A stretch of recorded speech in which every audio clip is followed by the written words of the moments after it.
திருவள்ளுவர் தமிழ் நடுநிலைப்பள்ளி காரைக்கால். இன்று பள்ளியில் பொங்கல் விழாவை கொண்டாடினோம்.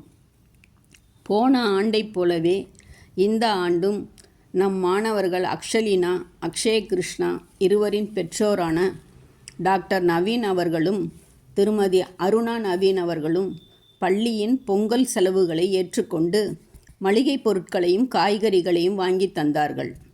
அவர்கள் இருவருக்கும் நிறுவனர்கள், ஆசிரியர்கள், ஏனைய ஊழியர்கள் மற்றும் மாணவர்கள் சார்பாக நெஞ்சார்ந்த நன்றியை தெரிவித்துக் கொள்கிறோம். தாளாளர் முத்துகிருஷ்ணன், டாக்டர் உமா மகேஸ்வரி முத்துகிருஷ்ணன் ஆகியோர் குழந்தைகளுக்கு கரும்பு வழங்கினார்கள்.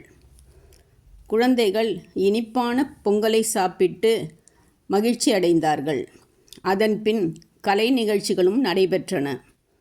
பொங்கலுக்கு போடுகிற ஆட்டத்தை பாருங்களேன்.